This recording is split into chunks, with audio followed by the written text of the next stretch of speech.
الله أكبر الله أكبر الله أكبر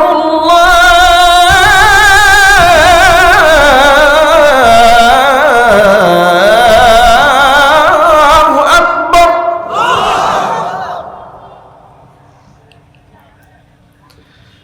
أشهد أن لا إله إلا الله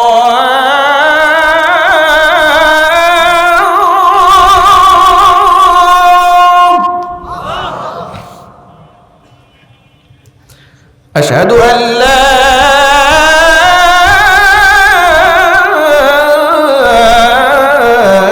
إله إلا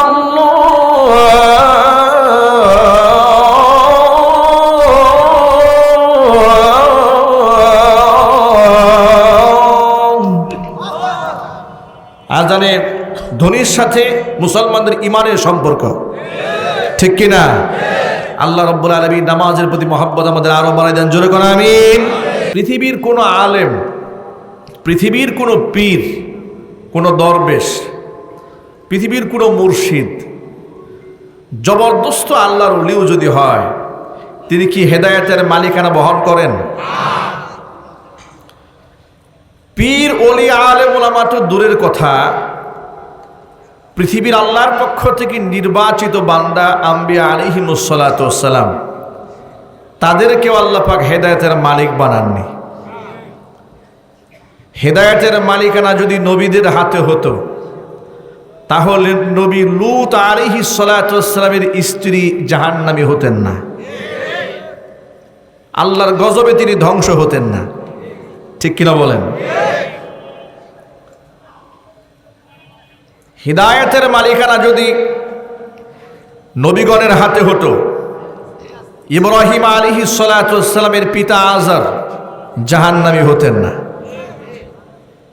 হিদায়াতের মালিকানা যদি নবীদের হাতে থাকতো, নবী নূহ আলাইহিস সালাতু ওয়াস সালামের ছেলে কেনান আল্লাহর গজবে পানির মধ্যে চুবনি খেয়ে গজবে এ দুনিয়া থেকে ধ্বংস হতো না। হিদায়াতের মালিকানা যদি নবীগণের হাতেই থাকতো, নবী করিম সাল্লাল্লাহু আলাইহি ওয়াসাল্লামের কলিজার টুকরা চাচা আবু তালেব ঈমান হারা হয়ে দুনিয়া থেকে বিদায় নিতেন না। এই মোটা দাগের কথাগুলো মৃত্যু পর্যন্ত সকলকে স্মরণ রাখা জরুরি। এর কারণ হচ্ছে এই, আমাদের বাংলাদেশে ইতোমধ্যে যে জিনিসের আসল বের হয়, জনপ্রিয়তা বেড়ে যায়, সে জিনিসের নকলও খুব তাড়াতাড়ি বের হয়। স্বর্ণের দাম বেশি, এর নকল আছে। হুবহু দেখতে স্বর্ণের মতো, এমনকি স্বর্ণের চেয়েও বেশি গ্লেজ দেয় ইমিটেশন।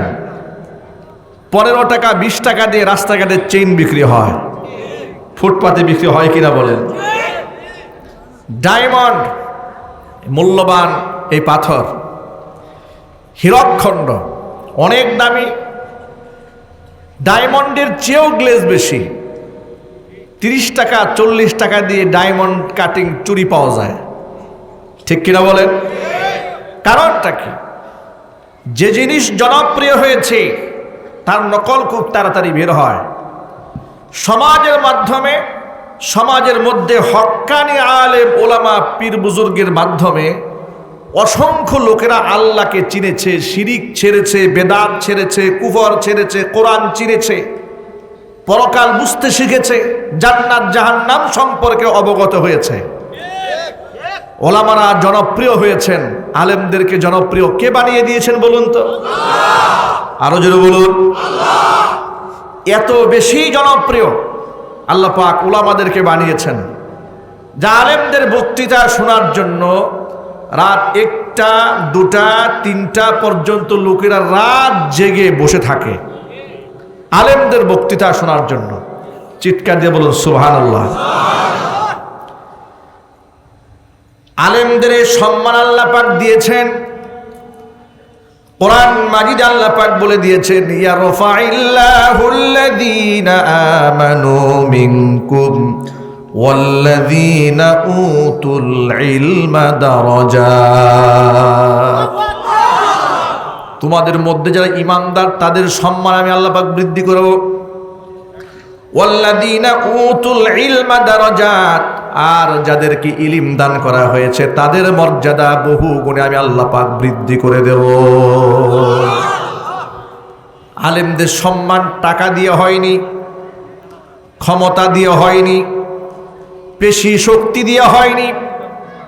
বাংলাদেশের এমন আলেমদের সম্পর্কে আমরা ব্যক্তিগতভাবে ডাটা আপনাদের সামনে দিতে পারবো, যার ঘরে এখনো পর্যন্ত বৃষ্টি হলে ঘরের মধ্যে পানি পড়ে। এমন ব্যক্তি জমিন থেকে যখন বিদায় হয়েছি, জানাজার নামাজে মানুষের অবস্থা দেখে মনে হয়েছে সাধারণ মানুষ তো মারা যায় নাই, যেন জমিনের কোনো বাদশা বিদায় হয়েছে। ভাবা যায়, ঘরটা একেবারে জীর্ণ শীর্ণ, ভাঙা ঘর, টিনের ঘর, মাটির ঘর, টিনের ঘর, এক বাঁশ থেকে আপনার বাঁশ দিয়ে বেড়া দেওয়া হয়েছে, ঘরের বেড়া।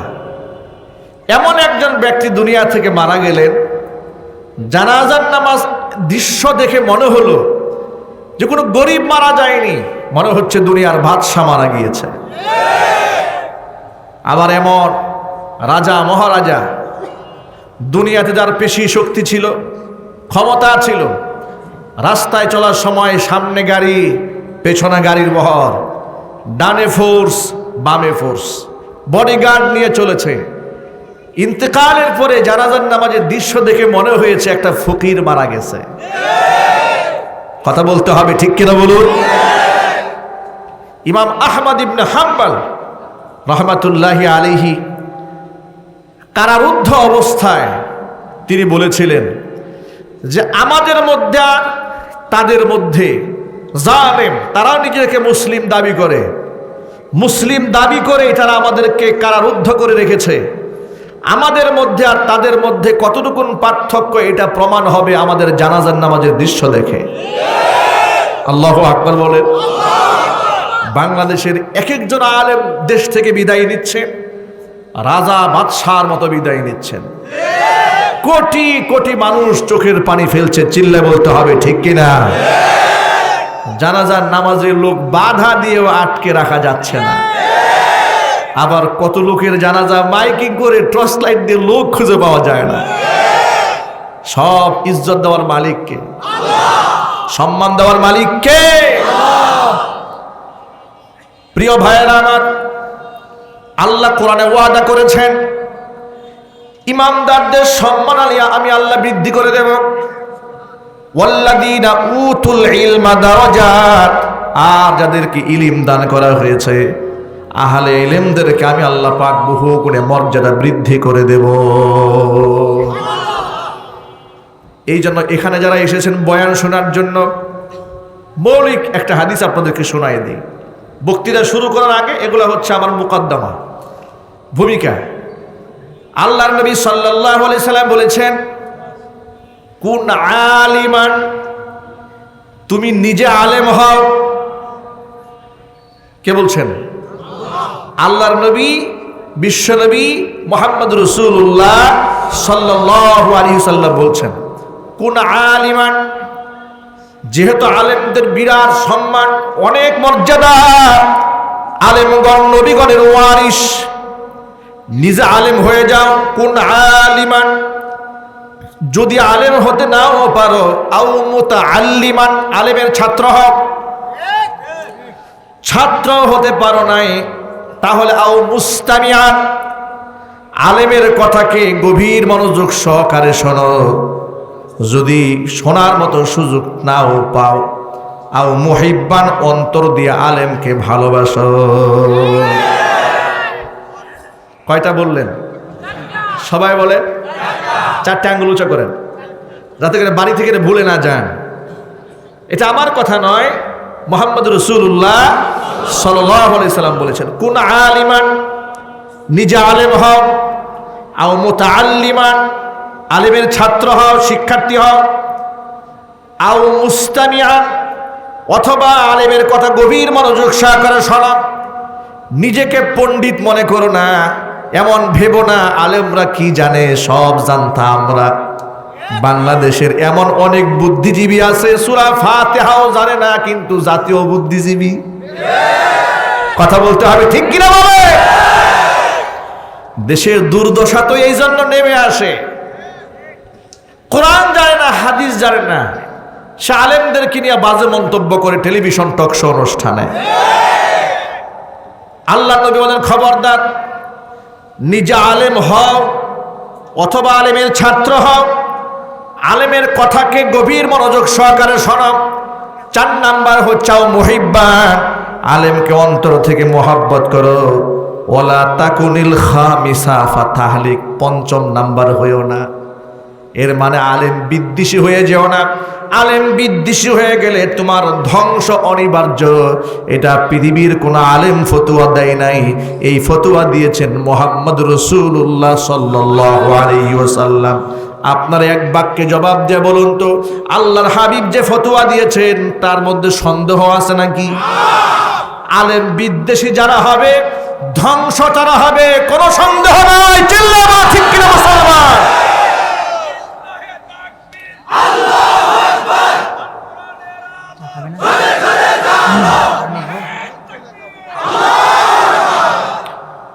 ও যুবকেরা আমার, এজন্য আল্লাহর কাছে দোয়া করুন, আল্লাহ পাক যেন আমাদের ঘরে ঘরে হক্কানে আলেম উপহার দেন। জোরে বলেন আমিন। সেই আলেমরা হেদায়েতের মালিক নন, কিন্তু আলেমদের সম্মান আছে, মর্যাদা আছে, কদর আছে। শয়তান যখন দেখল আলেমদের মাধ্যমে অসংখ্য মানুষ হেদায়েত প্রাপ্ত হয়েছে, এই জন্য আলেমদের নকল ভণ্ড আলেম বাজারে নামিয়ে দেওয়া হয়েছে। দাড়ি এবং টুপি, পাগড়ি আর জুব্বা দেখলে বুঝার উপায় নাই এটা কি হক্কানি আলেম নাকি না হক্কে আলেম। বরং ইমিটেশনের গ্লেজ যেমন আসল স্বর্ণের চাইতেও বেশি, নকল ডায়মন্ডের গ্লেজ যেমন আসল ডায়মন্ডের চেয়ে বেশি, হক্কানি আলেম ওলামাদের গ্লেসের চেয়ে ভণ্ড মৌলবীদের লেবাস, পোশাক, দাড়ি, জুব্বা আরো ভয়ঙ্কর। হক্কানি আলেমরা পাগড়ি পরে 7 হাত, ভণ্ডরা পরে 14 হাত। ঠিক কিনা বলেন? বিশাল পাগড়ি, বিশাল জুব্বা পড়েছে, মানুষ মনে করে এই মাত্র বেহেশত থেকে নেমে আসছে। ঠিক কিনা? মানুষ মনে করেছে এই মাত্র বেহেশত থেকে নেমে আসছে। মানুষ এমন তার সুরত, এমন চেহারা। ঢাকা শহরের এমন কিছু খানকা আছে যে খানকার পীরের চেহারা দেখলে আপনি মনে করবেন তো সাক্ষাৎ ফেরেশতা, তো মানুষ না। ভালো করে খোঁজ খবর নিয়ে দেখবেন নামাজই পড়ে না। কথা বলতে হবে, ঠিক কিনা বলে? নামাজ তো পড়েই না। এমন কি আবার ইদানিং দেখতে পাচ্ছি ধর্ম প্রচারের নামে বাংলাদেশে এক ভ্রান্ত মতাদর্শের আবির্ভাব ঘটেছে, যার নাম হিজবুত তাওহীদ। এই হিজবুত তাওহীদের একটি অনুষ্ঠানে একটি মেয়ে প্রশ্ন করে তাদের তথাকথিত লিডারকে, সেলিমকে বলছে, যা তাই মনে হয়, আমি দেখলাম মাথার মধ্যে টুপি দিয়ে, মুখের মধ্যে দাড়ি নিয়ে এক হাজী সাহেব পূজা মণ্ডপে গিয়ে নিজে ঢোল বাজাচ্ছে, আবার স্লোগান দিয়ে বলছে যে আমরা আজকে আনন্দে একাকার হয়ে গিয়েছি, ধর্মীয় গণ্ডি আমাদেরকে বাধা দিয়ে রাখতে পারে নাই, আনন্দে আত্মহারা হয়ে গিয়েছে। তারা বলছে ধর্ম যার যার, উৎসব সবার। নাউজুবিল্লাহ, তো আসতে বলেন কেন? এই স্লোগানটি কি সত্য না মিথ্যা? এটা কি ইমানি স্লোগান না কুফরি স্লোগান? এই কুফরি স্লোগানকে বয়কট করতে হবে, চিল্লায় বলতে হবে মুসলমান, ঠিক কিনা? পাগলের মাথা নষ্ট হয়েছে। এমন কথা কি কেউ নেবে যে জমিন যার যার, ফসল সবার? নেবে? চাকরি যার যার, বেতন সবার, বউ যার যার, অধিকার সবার। মানবে? যে বলবে ধর্ম যার যার উৎসব সবার, ওকে বলতে হবে বউ যার যার অধিকার সবার। সে বলবে না না না, এই ক্ষেত্রে আমি মানব না, এর মানে বউ যার অধিকার তার, জমিন যার ফসল তার, চাকরি যার বেতন তার, ধর্ম যার উৎসব তার। কথা বলুন ঠিক কিনা বলেন? ওরা বলে যে আমরা মিলেমিশে থাকতে চাই বাংলাদেশে, এটার নাম মিলেমিশে থাকা? এটার নাম হচ্ছে ধর্মের গলায় জবাই দিয়ে কাফের এবং বেঈমানদের গোলামি করা। ওরা করে কাফেরদের গোলামি। কি কার গোলামি করে জুড়ে বলে? ভারতের কাফের এবং বেঈমানদেরকে খুশি করার জন্য আজকে বাংলাদেশের কিছু রাজনীতিবিদ এবং বুদ্ধিজীবীরা টেলিভিশন টকশোর সামনে দাঁড়িয়ে, মিডিয়ার সামনে দাঁড়িয়ে প্রতিনিয়ত আল্লাহর সাথে যুদ্ধের ঘোষণা করেছে। আপনারা কি মনে করেন আল্লাহর সাথে শরীক স্থাপন করা হচ্ছে, আর এটা কি কোনো ইমানদার উৎসব হিসেবে গ্রহণ করবে? চিল্লাই বলুন, শুভেচ্ছা জ্ঞাপন করতে পারে? আমার প্রশ্ন হচ্ছে, শুধুমাত্র এই স্লোগানটা পূজার সময় দেওয়া হয় কেন? পূজা অমুসলিমদের আনন্দ উৎসব, কোরবানির ঈদ মুসলমানদের কাছে আনন্দ উৎসব। আপনারা কি আজ পর্যন্ত এই মুনাফিক বেঈমানদের মুখে শুনেছেন যখন কোরবানি এসেছে হিন্দু সম্প্রদায়ের সামনে গিয়ে বলেছে যে ভাই ধর্ম যার যার উৎসব, সবাই আসেন একটু গরু খাই? কথা বলতে হবে ঠিক কিনা বলেন? ওই দিন ওরা ঘর থেকেও বের হয় না। কথা বলতে হবে ঠিক কিনা? ভালো কাপড় চোপড় পরে না, বলে না না না রক্ত দেখা যাবে না, গরু কুরবানি দেখা যাবে না। কেন? এটা মুসলমানদের ধর্মীয় কাজ, আমার কাজ নয়। ও আচ্ছা, জাতে মাতাল, তাহলে ঠিক। তুমি যাবে না আরেকজনের ধর্মে, কিন্তু আরেকজনকে টেনে তোমার ধর্মে আনার জন্য ধান্দাবাজি করছো, তুমি জাতীয় বেঈমান মুনাফিক। চিল্লায় বলো ঠিক কিনা? এই বেঈমানি বাংলাদেশে চলছে, আপনাদেরকে সতর্ক থাকতে হবে। কষ্ট হচ্ছে আপনাদের? একটা হাদিস আপনাদেরকে শোনাই। নবী করিম সাল্লাল্লাহু আলাইহি সাল্লাম বলেছেন, আলা উনাব্বিউকুম বিআকবারিল কাবাইর, কবিরা গুনার মধ্যে নিকৃষ্টতম গুনার ব্যাপারে তোমাদেরকে বলে দেব না? সাহাবায়ে কেরাম বললেন, বালা ইয়া রাসূলুল্লাহ, অবশ্যই বলে দিবেন। নবীজি সাল্লাল্লাহু আলাইহি সাল্লাম বললেন, আকবারুল কাবাইরি সালাসা, কবিরা গুনার মধ্যে নিকৃষ্ট গুনাহ হচ্ছে তিনটি। এক নাম্বার হচ্ছে আল ইশরাকু বিল্লাহ, আল্লাহর সাথে শরীক স্থাপন করা। দুই নাম্বার হচ্ছে উকুকুল ওয়ালিদাইনি, পিতা মাতার সাথে নাফরমানি করা। তিন নাম্বার হচ্ছে কওলুজ জুর আও শাহাদাতুজ জুর, মিথ্যা কথা বলা অথবা মিথ্যা সাক্ষ্য দেওয়া। এগুলা হচ্ছে কবিরা গুনার মধ্যে নিকৃষ্টতম গুনাহ। তিনটা গুনার মধ্যে নিকৃষ্ট এক নাম্বার হচ্ছে আল্লাহর সাথে শরীক করা। আল্লাহর সাথে শরীক করে যদি ঈমান হারা হয়ে তওবা না করে কোনো ব্যক্তি মারা যায়, কিয়ামতের ময়দানে তার মুক্তির কোনো পথ নাই। কোনো নবী রাসূল তাকে সুপারিশ করে আল্লাহর জান্নাতে নিতে পারবে না, সুপারিশ করার কোনো রাস্তাও থাকবে না। কোরআন মাজিদ স্পষ্ট জানিয়ে দিয়েছি, মা কানা লিন-নাবিয়্যি ওয়াল্লাযীনা আমানু আইয়াস্তাগফিরু লিল মুশরিকিনা ওয়ালাউ কানু উলি কুরবা মিন বা'দি মা তাবায়্যানা লাহুম আন্নাহুম আসহাবুল জাহিম। কোন ঈমানদার, মা কানা লিন-নাবিয়্যি, কোন নবীর অধিকার নাই, ওয়াল্লাযীনা আমানু, কোন ঈমানদারদের সুযোগ হবে না, আইয়াস্তাগফিরু লিল মুশরিকিন, কোন মুশরিকের জন্য আমি আল্লাহর কাছে মাগফিরাত কামনা করবে। ওয়ালাউ কানু উলি কুরবা, ওই মুশরিক যদি তার নিকটতম আত্মীয় স্বজন হোক না কেন, মিন বাদি মা তাবায়্যানা লাহুম, যখন তার কাছে কথা স্পষ্ট হয়ে গিয়েছে, আন্নাহুম আসহাবুল জাহিম, মুশরিকদের ঠিকানা হচ্ছে জাহান্নাম। মুশরিকদের ঠিকানা কি? আর একটু জোরে বলুন সবাই। আমাদের দেশের এমপি মন্ত্রীরা বলছে মা দুর্গা ঘটকে চড়ে এসেছে, ঘটকে চড়ে গেছে, এটা নাকি অশুভ আলামত। বিশ্বের মধ্যে অশান্তি আসতেছে, এটা অশুভ আলামত মন্ত্রী সাহেব বিশ্বাস করে ফেলেছে। এই মন্ত্রী যতবার করবে উমরা এই বিশ্বাস নিয়ে তত হবে গুমরা। চিল্লায় বলতে হবে ঠিক কিনা? ও যদি মসজিদ কমিটির সভাপতিও হয় এরপরেও ও মুশরিক। ও যদি কাবা বাইতুল্লাহতে গিয়া কাবা ঘরের দরজার মধ্যে গুতা মারে এরপরেও সে মুশরিক। এখন সে যদি বলে যে না এটা আমি হিন্দু সম্প্রদায়কে খুশি করার জন্য বলেছি, মন থেকে বলি নাই, তাহলে ও ভণ্ড ধর্ম ব্যবসায়ী। কথা বলতে হবে ঠিক কিনা? ওরাই আলেমদেরকে ধর্ম ব্যবসায়ী বলে গালি দেয়, নির্বাচন আসলে ওরাই আবার আলেমদেরকে পায়ে গিয়ে ধরে। এর দ্বারা প্রমাণ হয় এদেশের রাম এবং বাম এবং নাস্তিক বেঈমানরাই হচ্ছে বাংলাদেশের সবচেয়ে নিকৃষ্ট ধর্ম ব্যবসায়ী। আলেমরা ধর্ম ব্যবসায়ী নন। যারা ধর্মের জন্য জীবন দিতে জানে তারা ধর্ম ব্যবসায়ী হয় কি করে?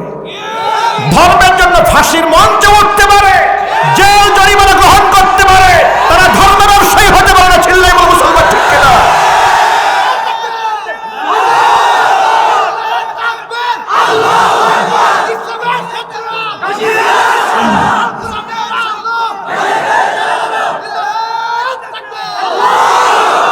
সুতরাং যুবকেরা ঐক্যবদ্ধ হতে হবে।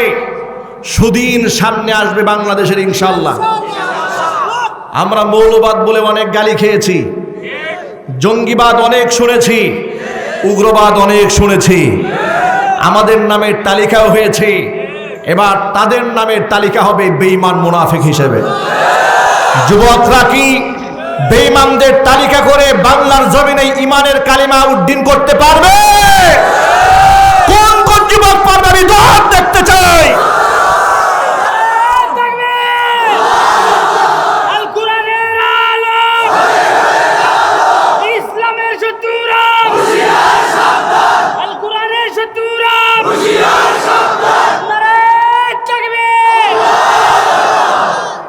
এই জন্য যুবক ভাইদেরকে বলছি, যুবক ভাইয়েরা, বিজয় পতাকা যদি ছিনিয়ে আনতে হয় সাহাবায়ে কেরামের পদ্ধতি অবলম্বন করতে হবে। নবীর শেখানো পথে সামনের দিকে এগিয়ে যেতে হবে। বিজয় পতাকা আল্লাহ আমাদের হাতে উঠায় দেবে। আল্লাহ পাকের ওয়াদা আছে কোরআনে। আল্লাহ বলে দিয়েছেন ওয়ালা তাহিনু ওয়ালা তাহজানু ওয়া আনতুমুল আ'লাউনা ইন কুনতুম মুমিনিন। হীনমন্যতায় ভোগো না, দুঃখিত হইও না, বিজয় তোমাদের হাতে আসবে। শর্ত হলে তোমাদের ইমানদার হয়ে যেতে হবে। তালেবানদের দিকে তাকিয়ে দেখুন, পায়ের মধ্যে ছিঁড়া স্যান্ডেল পরা। বিশ্বের পরাশক্তি আমেরিকা 20টা বছর নির্যাতন করেছে। গুহার মধ্যে থেকে 70,000-এর উপর তালেবান শাহাদাত বরণ করেছে।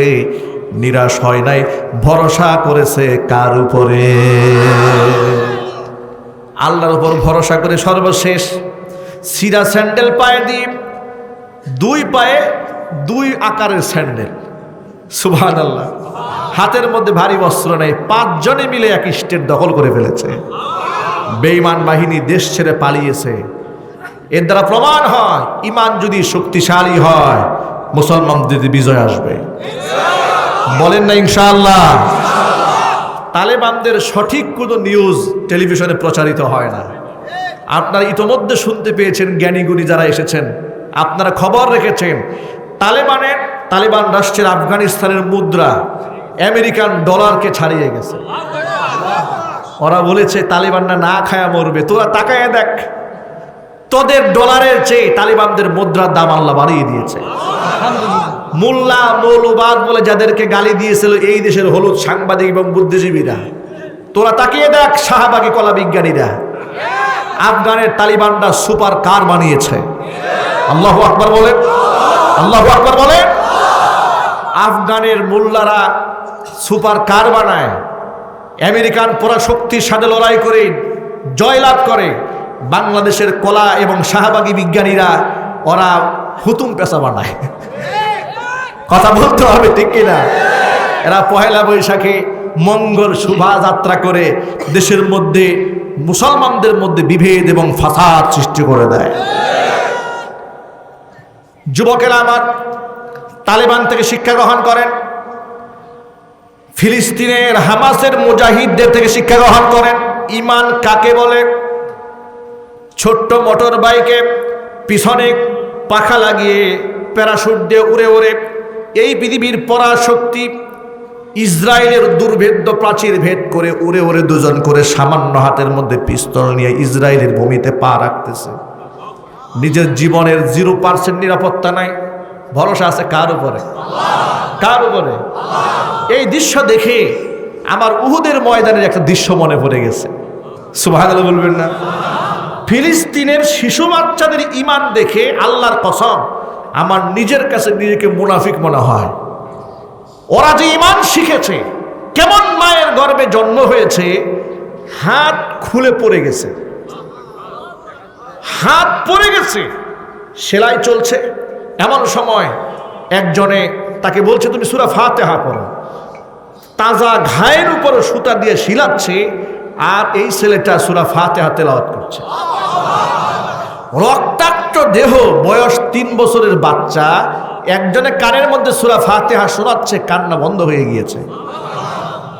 প্রিয় ভাইরা, কেমন মায়ের গর্ভে তাদের জন্ম হয়েছে একটুখানি চিন্তা করেছেন? ঈমান কাকে বলে? ঈমানদার কাকে বলে? হামাসের মুজাহিদ বাহিনী যখন ইসরায়েলের মাটি দিকে হানা দিচ্ছে, উহুদ ময়দানের একটা দৃশ্য মনে পড়ে যায় আমার। উহুদের ময়দানে 70 জন সাহাবী শাহাদাত বরণ করেছিলেন। সাহাবীরা যখন রক্তাক্ত হয়ে যাচ্ছিলেন, এমন সময় নবীজির সাহাবী আনাস ইবনে নাজার রাদিয়াল্লাহু তাআলা আনহু উহুদের ময়দান দিকে জোরে দৌড় দিয়েছে সামনের দিকে। নবীজির আরেকজন সাহাবী, তার নাম সাদ বিন মুআজ। সাদ বিন মুআজ রাদিয়াল্লাহু তাআলা আনহু আনাস ইবনে নজরকে টেনে ধরেছে, আনাস সামনে যেও না, ভয়াবহ পরিস্থিতি। আনাস ইবনে নজর বলেন, মুআজ আমার জামা ছেড়ে দাও, আমাকে আটকায় রেখো না। ইন্নী লা আজিদু রিহাহা মিন দুনি উহুদিন, উহুদের প্রান্ত থেকে আমি আমার নাকের মধ্যে জান্নাতের খুশবু পাচ্ছি। সাহাবায়ে কেরাম ঈমান দেখেন, ঠিক হুবহু ঈমান তাদেরও রয়েছে। আমরা অনলাইনে দেখেছি একজন বাবা হাতের মধ্যে মিষ্টি বিতরণ করছে গোটা বাজারে। লোকরা জানতে চাইল, যুদ্ধ বিধ্বস্ত দেশে আপনি কিসের মিষ্টি খাওয়ান? বাবা ডাক দিয়ে বলছে, শোনো, আমার একটা মাত্র সন্তান ছাড়া বাকি সন্তান যা ছিল সবগুলো আল্লাহর রাস্তায় শহীদ হয়ে গেছে। আমি আনন্দে তোমাদের মিষ্টি খাওয়াচ্ছি, আমি শহীদদের বাবা হয়েছি। আল্লাহু আকবার বলে। কোরআনে কারীমের মধ্যে আল্লাহ ঘোষণা দিয়েছেন, ওয়ালা তাকুলু লিমান ইউকতালু ফি সাবিলিল্লাহি আমওয়াত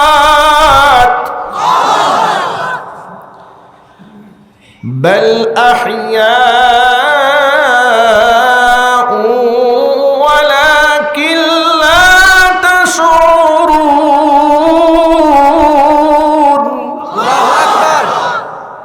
আমি আল্লাহর রাস্তায় যারা নিহত হয়েছে তাদেরকে তোমরা মৃত বলো না, বাল আহইয়াউন, বরং ওরা জীবিত। ওয়ালাকিন লা তাশউরুন, কিন্তু তোমরা তা অনুধাবন করতে পারো না। শহীদদের ব্যাপারে আল্লাহর নবী সাল্লাল্লাহু আলাইহি সাল্লাম বলেছেন, শহীদরা মরে না, শহীদরা জিন্দা থাকে। উহুদের ময়দানে জাবের রাদিয়াল্লাহু তাআলা আনহুর বাবা আব্দুল্লাহ ইবনে আমর ইবনে হারাম রাদিয়াল্লাহু তাআলা আনহু যখন শহীদ হয়ে গেলেন, শাহাদাত বরণ করার পরে নবীজি জাবেরকে ডেকে বলে, জাবের, তোমার পিতা আব্দুল্লাহ শাহাদাত বরণ করার পরে রবের সাথে তার কি কথা হয়েছে তুমি কি জানো? জাবের বলছে, আল্লাহু ওয়া রাসূলুহু আলাম। ও নবীজি, এ কথা আল্লাহ এবং তার রাসূলই ভালো জানেন। নবীজি বললেন, শোনো জাবের, তোমার পিতা আব্দুল্লাহ ইবনে আমর ইবনে হারাম কি আল্লাহ পাক ডেকে বললেন, ও আব্দুল্লাহ, তোমার শাহাদাতে আমি বড্ড খুশি। তুমি আজকে আমার কাছে যা চাবে তোমাকে তাই প্রদান করা হবে। তখন তোমার পিতা আব্দুল্লাহ আল্লাহকে ডাক দেবেন, রব্বুল আলামিন, তেমন কিছুই চাই না, তোমার কাছে শহীদদের যে এত সম্মান আর মর্যাদা জানা ছিল না, একটা বার দুনিয়াতে পাঠায়া দাও, আর একটা বার তুমি আমাকে দুনিয়াতে পাঠাও। আমার জীবনটা কুফফারদের সাথে লড়াই করে করে আবার তোমার রাস্তায় শহীদ হইয়া ফিরে আসতে চাই। আল্লাহ পাক জানাই দিলেন, বান্দারে আমি আল্লাহর বিধান হলাম, দুনিয়া থেকে কেউ একবার চলে আসলে তাকে আর ফিরিয়ে দেওয়া হবে না, তুমি আমার কাছে ভিন্ন কিছু চাও। তখন আব্দুল্লাহ আল্লাহর কাছে আবদার জানালেন, রব্বুল আলামিন অন্তত পক্ষে বিশ্ববাসীকে জানিয়ে দাও শাহাদাত বরণ করার কারণে তুমি আমাদের কতটা সম্মান দিয়েছো। আল্লাহ রব্বুল আলামিন তখন এই প্রেক্ষাপটে কোরআন শরীফের আয়াত নাজিল করলেন দুটো। আল্লাহ বললেন, ولا تحسبن الذين قتلوا في سبيل الله أمواتا بل أحياء عند ربهم يرزقون فرحين بما آتاهم الله من فضله ويستبشرون بالذين لم يلحقوا بهم من خلفهم ألا خوف عليهم ولا هم يحزنون ولا تحسبن الذين قتلوا في سبيل الله أمواتا আমি আল্লাহর পথে যারা নিহত হয়েছে তাদেরকে তোমরা মৃত ধারণাও করো না, কশিন কালেও তোমরা তাদেরকে মৃত ধারণা করো না, বরং তারা জীবিত। ইনদা রাব্বিহিম ইউরযাকুন, তাদের রব আমি আল্লাহর কাছে তাদেরকে রিজিক প্রদান করা হয়। ফারিহিনা বিমা আতাহুমুল্লাহু মিন ফাদলি, আমিও আল্লাহ আমার অনুগ্রহ থেকে ওদেরকে যা দিয়েছি তা নিয়ে ওরা সন্তুষ্ট হয়ে গিয়েছে। শুধু তাই নয়, ওয়াস্তাবশিরুনা বিল্লাযিনা লাম ইয়ালহাকু বিহিম মিন খালফিহিম, যারা পশ্চাতে রয়ে গেছে এখনো তাদের সাথে মিলিত হয় নাই, তাদেরকে ওরা এই কথা জানিয়ে দিচ্ছে আল্লাহ খাউফুন আলাইহিম ওয়ালা হুম ইয়াহজানুন, তাদের কোনো ভয় নাই, তাদের কোনো দুঃখ নাই। ও যুবক ভাইরা আমার, দুনিয়া থেকে চলে তো যেতেই হবে, ঠিক কিনা? যারা বাতিলের সাথে আতাত করে চলে তারাও মরবে, মুনাফিকরাও মরবে, ইমানদারেরাও মারা যাবে। যুগ যুগ ধরে বেঁচে থাকার নিজাম এই পৃথিবীতে নাই, ঠিক কিনা? টাকা দিয়ে বেঁচে থাকা সম্ভব হবে না, পেশি শক্তি দিয়া বেঁচে থাকা সম্ভব হবে না। হয়তো তো ডায়াবেটিসে মারা যাবে, না হয় কলেরা হয়ে মারা যাবে, না হয় হার্ট অ্যাটাক করে মারা যাবে, রোড অ্যাক্সিডেন্টে মারা যাবে। এই যে গত কালকে দেখেছেন, গত পরশু রাতে ব্রাহ্মণবাড়িয়াতে ভৈরবে রেল দুই ট্রেন সংঘর্ষ বেঁধে কত মানুষের হতাহত হয়েছে, কত মানুষ সেখানে মারা গেছে, রক্তাক্ত হয়ে গিয়েছে। এক সেকেন্ড আগেও কেউ জানতো না যে এখানে আমার মৃত্যু আছে, ঠিক কিনা বলেন? সুতরাং যে কোনো মুহূর্তে মৃত্যু হয়ে যেতে পারে, মরে তো যাবই যেহেতু, তাহলে আমরা হার্ট অ্যাটাক করে রাস্তাঘাটে কুকুরের মতো মরতে চাই না, আমরা আল্লাহর পথে জীবন দিয়ে শহীদি মরণ চাই। কারা কারা চান?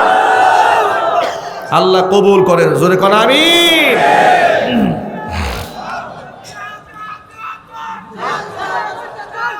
আমার যুবক ভাইরা, নবী করিম সাল্লাল্লাহু আলাইহি ওয়াসাল্লামের সাহাবায়ে কেরাম যেভাবে ঈমানের উপর অবিচল ছিলেন, সেইভাবে ঈমানের উপর অবিচল থাকতে হবে। আল্লাহ পাক যেন কবুল করেন, জোরে কোন আমিন। সুতরাং আল্লাহর সাথে সম্পর্ক যার থাকবে, শিরিকের সাথে তার সম্পর্ক থাকতে পারবে না, ঠিক কিনা? সুতরাং ধর্ম যার যার, উৎসব তার তার, ধর্ম যার যার, উৎসব সবার বলে মুসলমানকে যারা মুশরিক বানাতে চায় তাদের বেঈমানের মূলে আঘাত করার জন্য ইমানি বলিয়ান হয়ে আল্লাহু আকবার স্লোগান দিয়ে ময়দানে ঝাঁপিয়ে পড়তে হবে। যুবকরা পারবে না ইনশাআল্লাহ? প্রকৃত ধর্ম ব্যবসায়ীদের জবাব দেওয়া হবে ইনশাআল্লাহ সময় মতো। কখন? কথা বলে নাই কখন? এই সময়টা আপনারা বুঝে নিন, আমি আর ব্যাখ্যা করলাম না। সঠিক সময় জবাব দেওয়া হবে কারা প্রকৃত ধার্মিক আর কারা ধর্ম ব্যবসায়ী, সময় মতো জবাব দেওয়া হবে ইনশাআল্লাহ। প্রিয় যুবক ভাইরা, সুতরাং শিরক ভয়ঙ্কর কবিরা গুনাহ, এর সাথে জড়িয়ে পড়া যাবে না। এক নাম্বার। 2 নম্বর হচ্ছে পিতা মাতার নাফরমানি করা যাবে না। আমার আজকে আলোচনার মূল টপিকস বাবা মার সেবা আল্লাহ পাকের হক আদায়ের পরপরই করতে হবে। বাবা মার এমন অধিকার আল্লাহ দিয়েছে, সন্তানের পকেটের টাকা যদি বাপ মা সন্তানের পারমিশন ছাড়াও নেয়, সে অধিকার আল্লাহ বাপ মাকে দিয়েছে। সুবহানাল্লাহ বলতে পারেন নাই আপনারা? এ মাসলা আপনারা অনেকে জানেন না। আপনারা মনে করেন যে আমার বাবা আমার পকেটের টাকা খেতে পারবে না। কে খেতে পারবে? ছেলে খাবে, মেয়ে খাবে, বিবি খাবে, শ্বশুর শাশুড়ি খাবে, শালা শালি দুলাভাই খাবে, শুধুমাত্র বাপ মা খাওয়ার সময় পারমিশন লাগবে। এই চিন্তা চেতনা অনেকের মধ্যে আছে না নাই? অনেকে বাপ মার সাথে এই আচরণটা করেন। আপনাদেরকে একটা হাদিস শোনাই, কষ্ট হচ্ছে নাকি ভাই? জাবের রাদিয়াল্লাহু তাআলা আনহু থেকে বর্ণিত হাদিস। জাবের বলেন, এক ব্যক্তি এসে নিজের বাবার ব্যাপারে নবীজির কাছে নালিশ দিয়েছে। ইয়া রাসূলুল্লাহ, আমার সন্তানাদি আছে, আমার কিছু সম্পদও আছে, আমার বাবা মাঝে মাঝে আমার পকেটের টাকা নিয়ে যায় না বলেই, আপনি একটা ফয়সালা করে দেন। নবীজি বুঝতে পারলেন যে ছেলে বাবার নামে নালিশ দিচ্ছে। আল্লাহ নবী সাল্লাল্লাহু আলাইহি সাল্লাম বললেন, আনতা ওয়া মালুকা লিওয়ালিদিকা, শুধু তোমার সম্পদ কেন, তোমার টাকা এবং তুমি নিজে সব তোমার বাবার মালিকানা। আল্লাহু আকবার বলতে পারেন নাই? আনতা ওয়া মালুক, তুমি নিজে এবং তোমার সম্পদ, লিওয়ালিদিকা, তোর বাবার। আল্লাহু আকবার বলেন। এর মানে এই মালিকানা তার আছে, সম্পদের উপর হক আছে। বাপ মা তার সন্তানের পকেটের টাকা পারমিশন ছাড়াই খরচ করতে পারে, আল্লাহ পাক তার অধিকার দিয়েছে। কোন আল্লাহু আকবার। বাপ মার মনে আঘাত দেবেন না, কষ্ট দেবেন না। কোরআন বলেছে, ওয়াকাদা রাব্বুকা আল্লা তা'বুদু ইল্লা ইয়্যাহ, ইবাদত হবে একমাত্র আমি আল্লাহর। ইবাদত হবে কার? দুর্গার না দরগার? কার?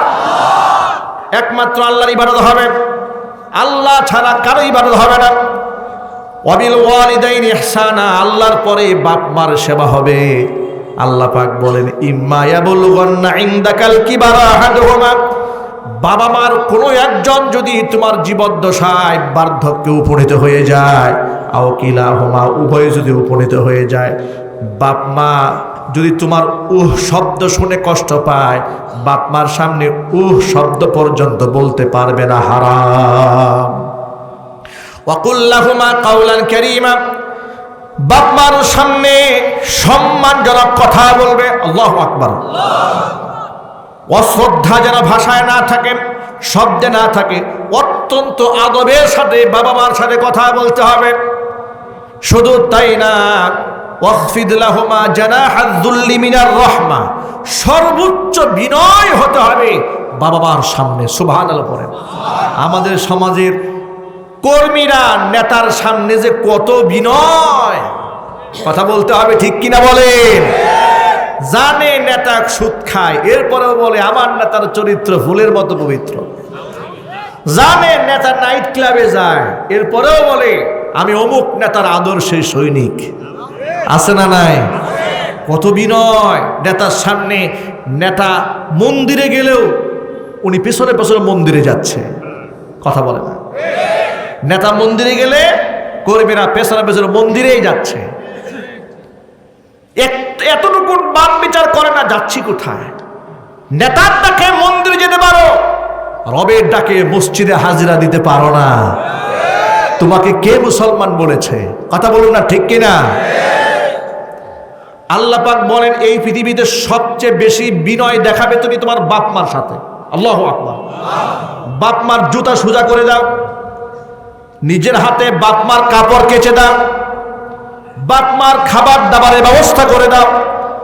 তুমি তোমার উপার্জিত সম্পদ থেকে বাপ মার পেছনে যত বেশি টাকা ঢালবে, আল্লাহ পাক তোমার রিজিকের মধ্যে তত বেশি ভরপুর বরকত দিয়ে দিবে। যুবকেরা, জেনে শুনে জীবদ্দশায় কোনোদিন বাপ মাকে আঘাত দিয়ে কথা বলবো না, বাপ মার হক নষ্ট করব না। রাজি আছেন কারা কারা? দুহাত দেখতে চায়। আল্লাহ যেন কবুল করেন, জোরে কোন আমিন। যাদের বাবা মা বেঁচে আছেন আল্লাহ পাক হায়াতে তৈয়্যিবা দান করেন। যাদের বাবা মা দুনিয়া থেকে চলে গেছেন জান্নাতুল ফিরদাউস আল্লাহ পাক নসিব করে দেন। প্রিয় ভাইয়েরা আমার, বাপ মার জন্য প্রতিদিন 5 ওয়াক্ত নামাজ আল্লাহর কাছে বলবেন, রব্বির হামহুমা কামা রব্বায়ানি সগীরা। সবাই বলেন তো একটু, রব্বির হামহুমা কামা রব্বায়ানি সগীরা। আল্লাহ তাআলা ছোটবেলায় আমার বাবা মামাকে আদর করে অকৃত্রিম স্নেহ দিয়ে লালন পালন করে যেভাবে বড় করেছে আল্লাহ, আমার বাবা মাকে তুমি তোমার সেইভাবে রহমত দিয়া লালন পালন করো। এইভাবে বাপ মার জন্য দোয়া করতে হবে। বাপ মার মনে আঘাত দেওয়া যাবে না। শরীয়তের হুকুম লঙ্ঘিত হয় এমন কাজ ছাড়া বাবা মার সমস্ত হুকুম হাসি মুখে মেনে নিতে হবে। আল্লাহ যেন কবুল করেন, জোরে করে আমিন।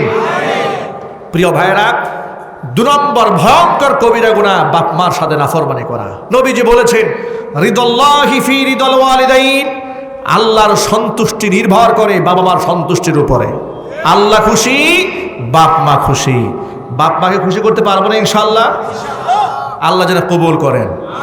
3 নম্বর ভয়ঙ্কর কবিরা গুনাহ হচ্ছে কওলুজ জুর ওয়া শাহাদাতুজ জুর, মিথ্যা কথা বলা, মিথ্যা সাক্ষ্য দেওয়া। এই মিথ্যাকে পরিহার করতে হবে ইনশাআল্লাহ বলেন।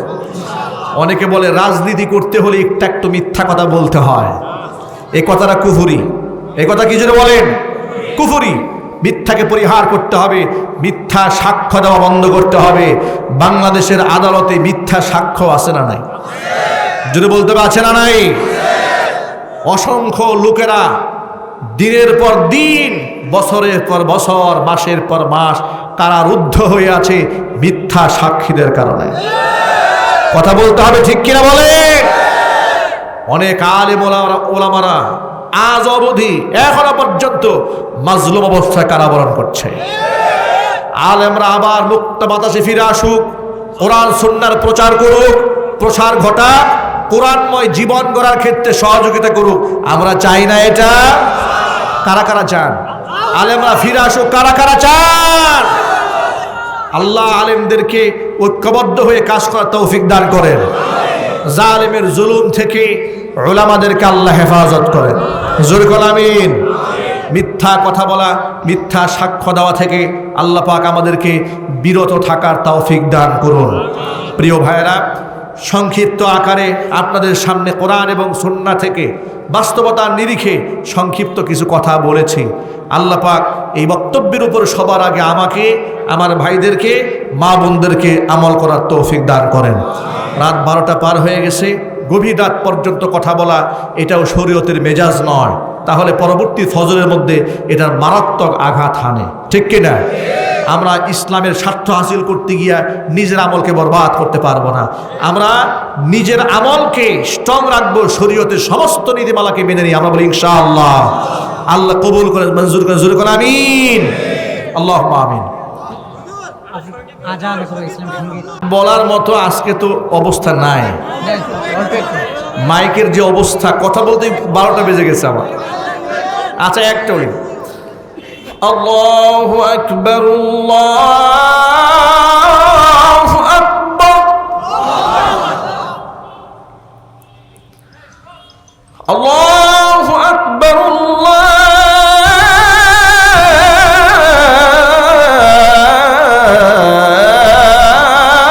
আল্লাহু আকবার।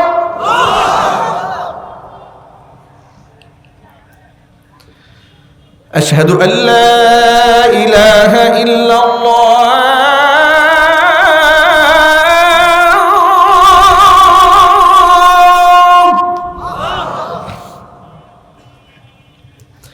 আশহাদু আল্লা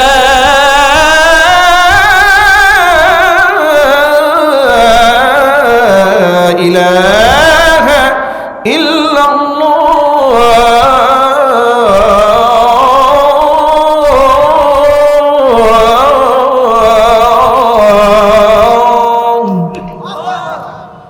আজানের ধ্বনির সাথে মুসলমানদের ইমানের সম্পর্ক, ঠিক কিনা? আল্লাহ রাব্বুল আলামিন নামাজের প্রতি মহব্বত আমাদের আরো বাড়ায় দেন, জোরে কোন আমিন। আল্লাহুম্মা আমিন। রব্বানা যালামনা আনফুসানা ওয়া ইল্লাম তাগফির লানা ওয়া তারহামনা লানাকুনান্না মিনাল খাসিরিন।